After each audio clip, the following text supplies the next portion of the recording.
Well, my name is Jarek Robbins. I'm here with the incredible, the amazing, the wonderful Amanda Robbins. Nice to have you, my love.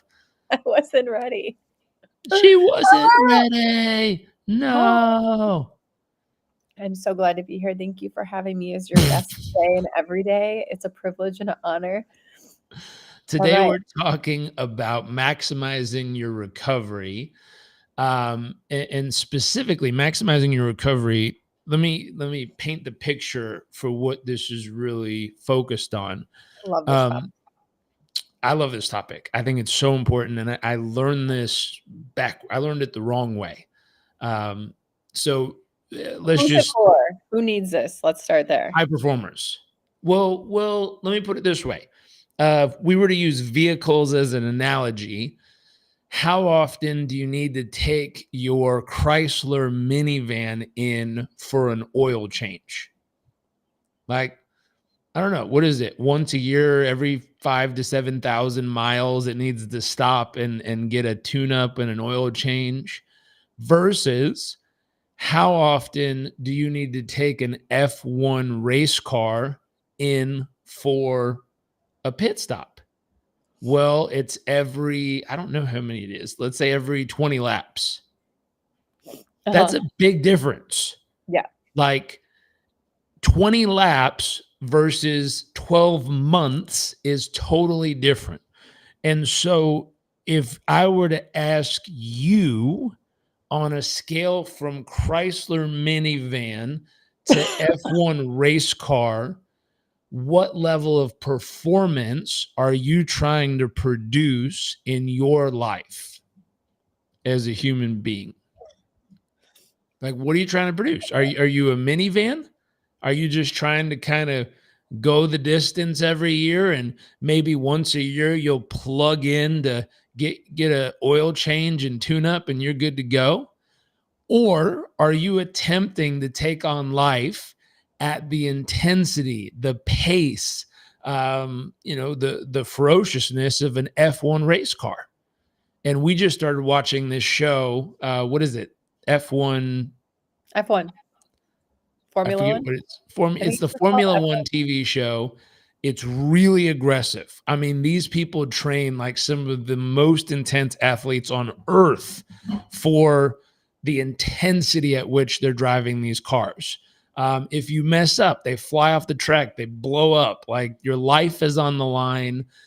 You're competing at the highest level.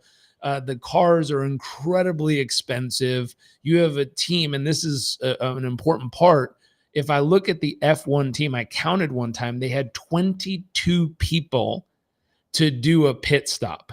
22 people were involved with changing the tires, refueling it, recalibrating stuff, organizing the car, and getting it on the track.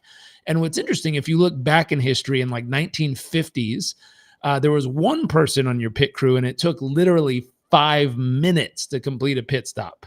5 minutes. That car would pull in, the driver would get out of the car, and there'd be one dude with a hammer, and he'd go knock the peg off one wheel and yank the wheel off and wheel it away, and then come wheeling back and put the wheel on and knock the peg back in. And then he'd go do the next tire and the next tire and the next tire. The driver's leaning on the car drinking a Coca-Cola.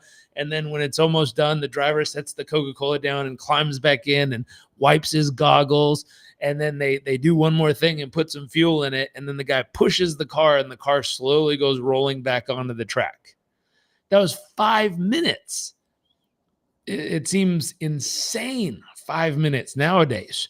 So I watched a current, I think it was 2015, which is still a while ago. The car pulls in, 22 people go, and the car is gone. And I was like, whoa, that was insane.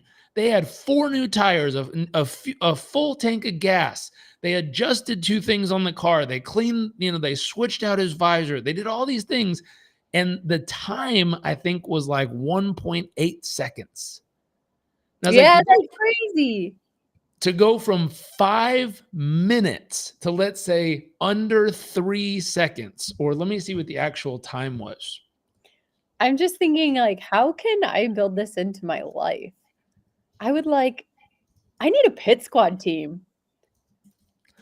And so this 1.8 seconds. 1.8 seconds is the fastest. It was made by McLaren Racing. 1 point what? 1.8 seconds was the fastest pit stop. 1.8 seconds they did a pit stop. It was Formula One recorded by the McLaren Racing Limited pit crew servicing Lando Norris. It was on lap 27 of the 2023 Qatar Grand Prix. The previous record was by Oracle Red Bull Racing with a pit stop of 1.82 seconds. So 1.8 seconds. And so in 1.8 seconds, they swapped out the tires, filled the gas tank, and got the car back onto the track at racing speed. And so let me ask you, for high performers, I tend to work one-on-one in coaching, business, or personally high performers, people who want to move at an F1 race car pace through life and business. They want to achieve World Cup results. They want the championship. They want to be the best on earth at what they do.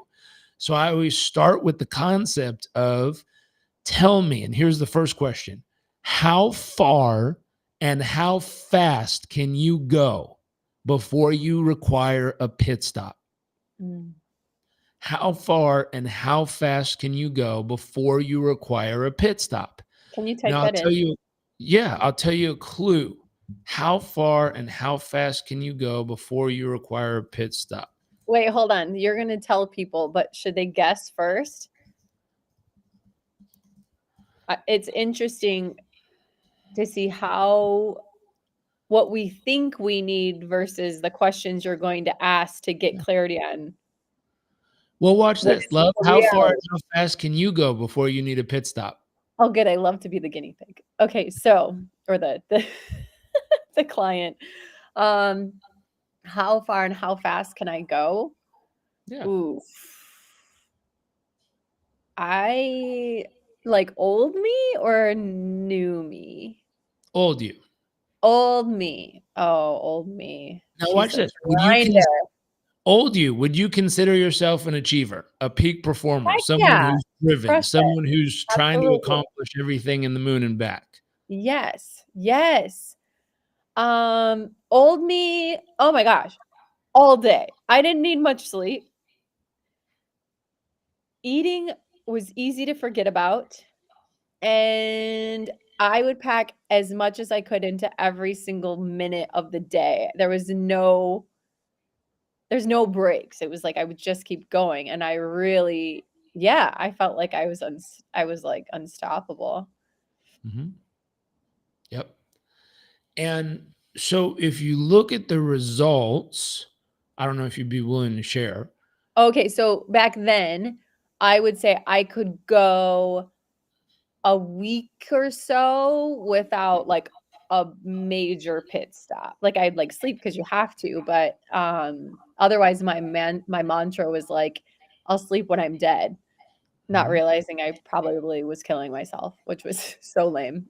So I'd probably go a solid week without a pit stop. And Yep. then the result was, which I think you were gonna ask, was I would hit a wall, like, just straight up hit a wall and sleep for, like, like, a half a day. Like, total I couldn't function, and I don't remember if it was, like, a week or maybe a little bit longer, but I was just, like it was like cold turkey. It was like nothing was coming out of me, and it would take me out for, like, a full day to recover, and then I'd get back going again. Yeah. And back then, what did a pit stop look like? My body shutting down and forcing me to rest. Yep. It wasn't really voluntary. It was like my body was like, "I can't function." Yep. And, like, hit a And wall. so It was look at this. bad. If we take that to the racetrack, what does that mean?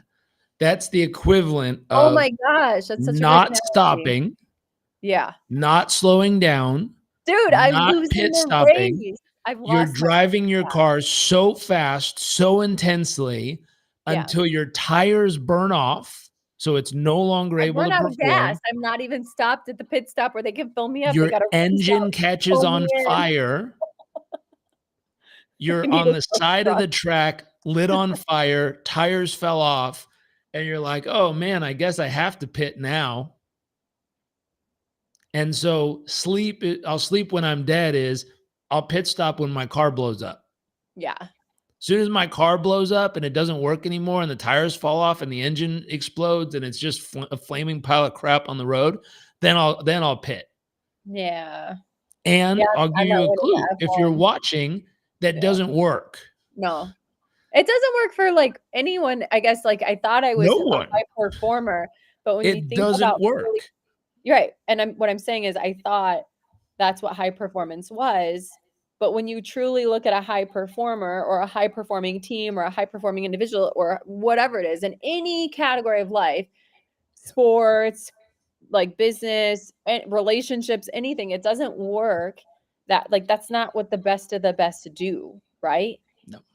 At all. Like, I've never seen a player just, like, be drug off because they're falling over from exhaustion, thank God, like, on the field because they haven't taken time to recover and, like, There's been okay, a few in the last couple of years, but it wasn't well, because of that's for lack of pit different stops. reasons. That's for different reasons. That's, like, So okay, this concept though is let's just put a giant stamp on it. Like doesn't work. no. It doesn't work. If you want to lose the race, if you want to not even be able to race again, if you want it to entirely burn down what you have and have no possible future ahead of you, that's the strategy. And so when we then go look at, you said, what do high performers do? What do top athletes do? What do top professionals do? What do top executives do? What do top business owners do? If you want sustainable success, if you want consistent results, then the question becomes how far and how fast can you go before you require a pit stop? Now, for a lot of people, people go, a pit stop, what, like a vacation where I go on the beach and hit the Mai Tais and get plastered? It's like, could you imagine an F1 race car pulling into the pit and then taking a bunch of sand and pumping it into the engine I thought you were and gonna putting a say bunch of crap in it and then being like, go for it. Now get out there and really do your thing. And the car would again explode. Doesn't work that way. or filling it with Mai Tais, I suppose, or whatever. It doesn't work. So I Doesn't always work. ask people when it comes to fuel, what is your fuel of choice? If you had a dream car, I always ask people, if you had a dream car, I don't care if it's a Jeep Wagoneer or a Bugatti or a Porsche or a Ferrari or whatever your dream car is. Let's say you worked for a handful of years and you finally felt like you earned it and you gave yourself permission to go buy it and you walked into that dealership and you got the decked out one with AMG and everything else on it. You bought the best one you wanted. Is the first thing you do is drive it over to the beach and take a bucket of sand and pour it into the gas tank? Everyone would be like, are you crazy? You'll break the engine. And I would say, okay, great. Well, what are you doing to your body? Because most of us, we go have a moment where we feel like we've succeeded, we've achieved, we've accomplished. We finally give ourselves permission to enjoy what we work so hard for. And the first thing we do is go shovel a bunch of crap down our throats and jack up our engine. And people are like, I would never do that to a car. And I was like, wow, well, how much is the car worth? 50 grand, 20 grand, 100 grand, maybe 5 million bucks if you splurged and went crazy. So your body's not worth more than that. You only get one of them. You can replace a car. You True. can't replace your body yet. I'll say yet because I think science is getting there. But as of now, you can't replace it. You only get one. And when it's gone, it's gone. But we treat it as if we can just, oh, we'll swap out a liver. We'll swap out a kidney. No big deal. Maybe if you're on the organ donor list and get lucky. But like, what a mess conceptually of what people are doing to themselves. And so high performers, even high performers get caught in this. It's their way to relieve stress, calm themselves down, celebrate a championship. The thought process, they literally take their vehicle, go to the beach, put a bunch of sand in the engine and jack that thing up in all the wrong ways. And so if one, you got to commit to what are you going to put in the engine? And what I mean is, what are you going to eat? What are you going to drink? What are you going to mentally consume? What are you going to emotionally consume? What are you going to allow in? What is the input you're going to allow into your mind, body, and emotions if you're expecting the output to be extreme high performance? What is the input you're going to allow into your mind, body, and emotions if you're expecting the output to be high performance? What do you need to fuel yourself with if you want those types of results? Is the next question. So, how far and how fast can you go? Second question is, what do you need to fuel yourself with if you truly want extreme high performance results? Now, I'm sure someone's watching and they're like, dude, screw it. I'm a minivan. I don't care about high performance. I want a smooth ride in life. I want the family in the back. I'll once a year, I'll maybe stop and they are going to do their Mai Tai and they are going to eat fried whatever. And hey, as long as their minivan keeps driving for 100,000 miles, they had a great life. That's all they want out of it. There's other people watching who are like, that's a joke. No, thank you. I want high performance results. I want a big life. I want to break every rule. I want to experience what's possible. I want to experience the best, brightest, the most. I want it all. Well, cool. Then you're going to have to make a decision of what you're going to allow into your gas tank or fuel tank, we might call it, mentally, emotionally, physically, spiritually. What are you going to allow in if you want the output to be extreme high performance? We got to get real picky on what we're going to allow in if you want that kind of output. What is the input to create the output you desire? The next piece, what does that pit stop look like for you? We talked about the difference between the 5-minute pit stop, the OG, the original, with one person on the pit crew trying to get this car back up to par in 5 minutes. We talked about McLaren's 1.8 second pit stop where they got fresh tires, a full tank of gas, and the car back on the track in 1.8 seconds. But it required 22 people on the pit crew, not including their racing team who's back in the office watching all the monitors and talking to the driver. That's just the pit crew is 22 people. Now, if you go look at some of the top athletes on earth, that's a common thing. I mean, LeBron spends over $1 million a year on his staff whose full-time job is keeping him fully primed. But people go, well, great. I don't have $1 million a year. I'm not LeBron. Okay. Well, what is available? Mm-hmm. What is available? I think one of the most beautiful things a friend said the other day is, we've stepped away from our village. Yeah. Meaning, when moms used to raise children, there was family or a village or a community around. So it's like, hey, I'll take all the kids on Monday while you all go have time to refuel and do some stuff. Great. Mm-hmm. You take them on Tuesday and all of us will go get other stuff done. Great. I'll take them on Wednesday and you all, they support each other. I call that a pit crew. Yeah. It's multiple people working together to help each other refuel. That's a leveraged pit crew. Some people are like, I don't have time for that. I want to pay for my pit crew. So here, I'll pay you all to come focus on getting me back to my best. I don't know what stage you're at as far as building your pit crew, but who do you need on your pit crew and what do you need them to focus on? And watch this, start off with this phrase. If I could have it all my way, here is who I'd have on my pit crew, and here is what I'd have them helping me with. If you could have it all your way and you wanted to perform at extreme high performance levels, who would be on your pit crew and what specifically would they be helping you with? Can I add something? Please.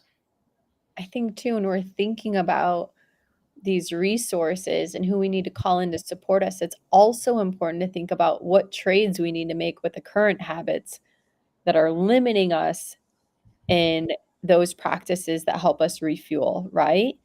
So like the trade-off, grabbing your phone first thing in the morning and scrolling through Instagram or whatever it is, and instead doing some breath work, like grabbing it and putting on the breath work app, right? So what are the trades that need to be made so that the behavior. So if you don't, maybe you're like, hey, I don't have those people or I don't have those resources, but you have also you do have the skill set. You have the ability to change your habits and replace some of those habits that aren't refilling you or fueling you with habits that do that, right? So what are the trades you need to make to replace those habits that don't serve you with habits that do serve you, that do help you recharge and fill up?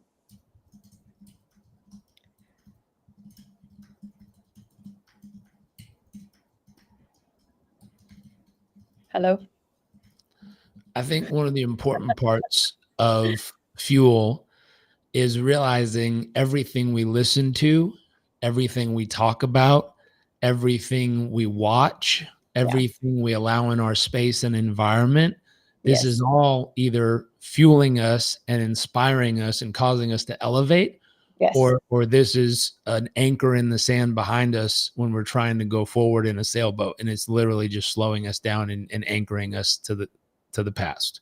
I just I just shared a video on that actually that was it was Simon Sinek talking about that, and it's something that we definitely teach as well, which is you can take a high performer and put them in an environment with people that are lower performers or not doing these habits and rituals that make them their best selves, and their performance will drop. Meanwhile, you can also take a mediocre performer and put them in an environment with high performers. Even if they didn't necessarily want to change, they will start to improve because of their environment. Our environment, I truly believe, is so highly overlooked and how it impacts our performance. Just like what you're saying, your environment isn't just what's physically around you, it's also the environment you create in your mind by the things that you consume, Mhm. the things you hear, the things you see, the things you eat, like all of those things create an environment externally and internally, right?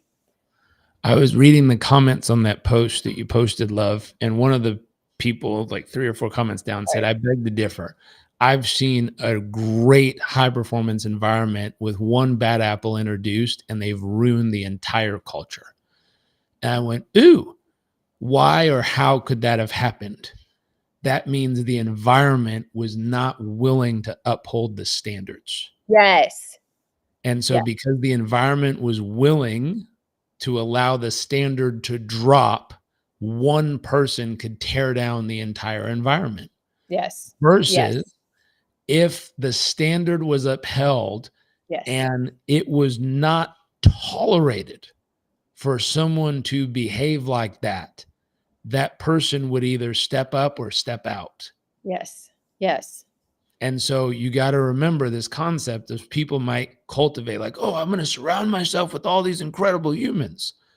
If they're not willing to uphold standards, one bad apple can collapse the whole environment. And so that Yes. means the environment, whoever's partaking in this group, has to be willing to uphold standards. Standards are not negotiable. These happen, period. There is not an or else. There's no other option. These are the standards. If you're on this team, here's how we perform, Yeah. period. If you're I not love that. willing to uphold it, you are off the team, period. That is it. And so when you look through this, you got to think through number one, how far and how fast can you go before you require a pit stop? Number two, what fuel do you need mentally, emotionally, physically to be at your absolute best? Number three, who do you need on your pit crew and what specifically do you need to help their what specific support do you need from them? And so when you look through this concept, if you build this out properly, my wife and I were just talking about this the other day. We were looking at our calendar and realizing, it's time for us to upgrade the type of pit crew or the type of refuel we need. Now, we've built this into our daily life because I've realized if I'm going to push that hard every day, I need regular pit stops. And so a pit stop for me happens often every morning. That is meditation, breath work, sauna, cold plunge, working out, affirmations, incantations, all these things refuel me back to my best. Now, those are short pit stops. My wife and I were just talking about, and she put it actually on her goal list. Is it okay if I share?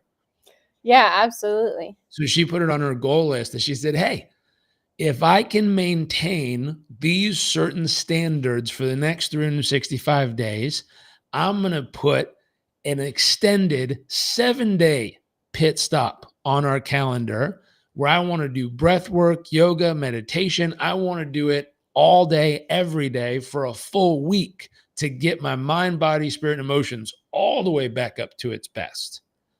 And so I look at that, I was like, wow, what a great idea. We've been pushing harder and we have these regular daily intervals to refuel ourselves. But how smart would it be to create an extended interval? And I started looking around the world, and I have some friends who are really into this. And there's these incredible places. There's a place called Lanzerhof, where people from Goldman Sachs and hedge funds, they send people to refuel them. It's one of the top medical day spas in the world, where you show up. They take your blood, they take all your samples, they figure out exactly where you are. And then over time that week, they figure out who you need to meet with on their staff, what they need to get you dietary, mentally, emotionally, physically doing, spiritually doing. They get you all dialed in, they get you into the routine. And then you come back so many months or weeks or years later, they pull your stats and show you exactly how all your metrics have improved biologically. I was like, crap, that's literally a pit stop. That's wild. Yeah. If people aren't into the medicalness of that, there's another place I think it's Sedona, called Miyamo.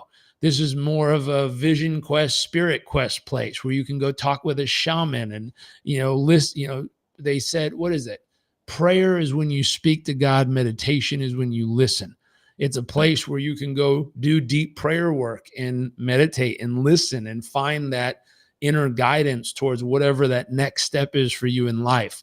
There's other places like Esalen, which is the old guard, the original place where Maslow and all these people went and did their deep inner work. There's all kinds of places you can go depending on what kind of pit stop you need, what actually refuels you mentally, emotionally, physically, spiritually, and who you need on your team. And then you got to think about locally. If you could have it all your way, really, truly, money wasn't a thing. If you could have it all your way, who would you have on your pit crew? Would you have a massage therapist? Would you have a chiropractor? Would you have a chef? Would you have someone who's in charge of making sure you're eating and drinking all the right things all day long? Would you have a performance coach on your team to talk to and make sure you're dialed in mentally? Would you have, who else would be great? Would you have someone that's fun and full of laughter and joy to keep things light? Would you have a personal assistant? Would you have, who would you actually have on your team if you could have it all your way? And if you made that list, you might ask a question: who would be the person that would make the most difference first? Again, you might not be able to have all of them all at once, but if you could pick one to get started with, which one would make the biggest difference now? I want to add something in there that you just shared that was so powerful. You're like, who would be on your team? Who would you call in to help you? And I think what really stood out is that all of this starts with you, though. Like, you have to be on your team. 20-something-year-old Amanda was not on her team at all. She wasn't going like, you need pit stops.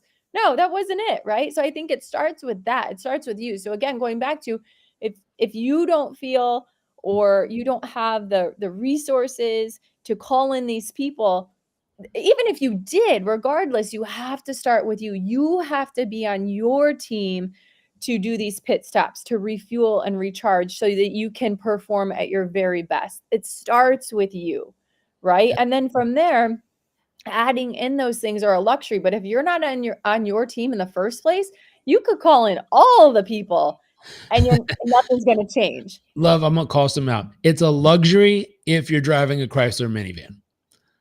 If you're on an F1 race car, remove the pit crew and have them try to actually compete in the race. Wait, say that again? You said having this crew is a luxury. It is if you're driving a Chrysler minivan. Yeah, it's a luxury. Have the extra support and crew and people to help tune you up and keep you at your best. If you're actually trying to compete in an F1 race, take any the Red Bull team, the Oracle team, whatever, remove all 22 of their pit crew and see how well their car performs in the next race. At a certain level of So, performance, a pit crew is yes. no longer a luxury. It is mandatory if you demand those kind of results out of your life and business. Okay, so I completely agree with you.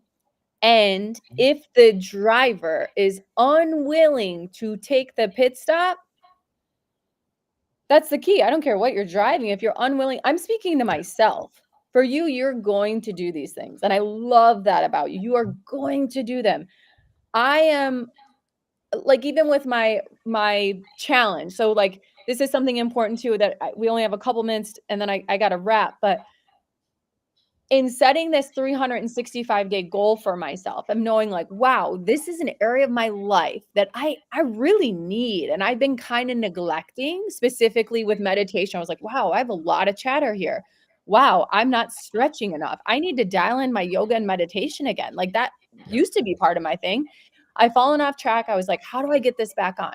It starts with the driver, though. The driver has to think like, shit, I what? Like, I need to do this. That's step 1, no matter what, whether regardless of what you're driving. And what I was really speaking to is get clear on like what's going to help you make that decision. For me, it was like, what's my why? What's the most important thing? What's the benefit that's going to come from me doing this for myself, right? What's the benefit for you that's watching or listening?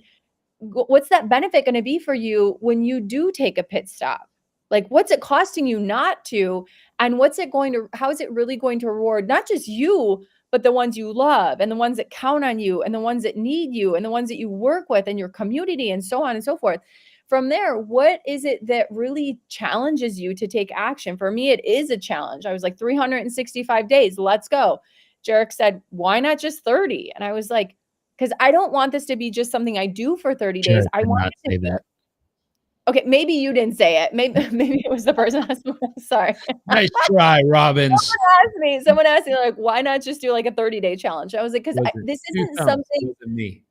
that I just want to do for 30 days. I want this to become a part of who I am again, like an identity shift. And sure, you can argue that habits are formed within, I don't know, 60 or 90 days or whatever. For me, I'm like, let's go 365. And on top of that, I wouldn't have. So I know to you, this isn't a luxury bringing in these resources. It's a mandatory, it's a must. But for me, I was like, I'm not. So for anyone listening, they're like, you're not usually the type of person to give yourself permission to call in those resources, whether it's a chiropractor or a masseuse or prepped meals or whatever that is, whether it's because you don't, whatever inner work needs to happen there, or maybe the resources aren't there. But for me, I was like, I want to earn this like 365 days, and I'm going to give myself something I've always wanted to do, but for some reason, I've never given myself permission to do it, which was a retreat. Like, I'm going to do that thing that I really would love. And I know it would be great for me, but I haven't given myself permission. And like, whatever, that's my own stuff from childhood. And so with this, like, that's what I'm saying. I'm speaking to the people that maybe they don't see these things as, or they see them as luxuries, but it's just like, it starts with you and you showing up and you saying, I need the pit stop 1. And then you getting clear on like, what's the minimum effort for maximum reward to recharge and refuel.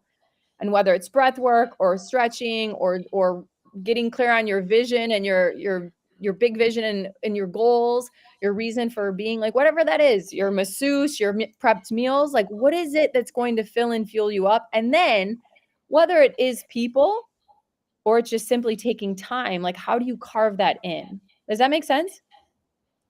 What does that pit stop look like? How far and how fast can you go before you need a pit stop? What fuel do you need to be putting into your body mentally, emotionally, physically to be at your best self? Who do you need on your pit crew and what do you need them to bring to the table to really support you? These are some big questions we brought up today. If you want help working through stuff like this, go to performancecoachuniversity.com/apply.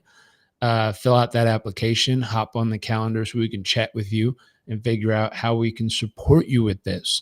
Again, if your goal in life is to be a Chrysler minivan and just have a smooth ride that maybe you stop in once a year to try to refuel your tank and swap out the engine or oil, good for you. That's awesome. But if you have any level of drive or any level of motivation and you want to achieve something, you feel connected to wanting to have a big life, wanting to achieve results, wanting to do everything that's available out there and really make that happen, make those dreams you have an actual reality, not just a bunch of regrets on your deathbed saying, hey, I wish I would have tried to have a great life, or I wish I would have gone for it. If you actually want to do those things, apply to Performance Coach University. We'd love to chat with you about it and help you unpack this for yourself and build out the right regimen, build out the right pit stops, build out your pit crew so that you can be operating at high performance. Thank you, love, for sharing this with us all today. Thank you all for tuning in, and we will see you later. PerformanceCoachUniversity.com/apply.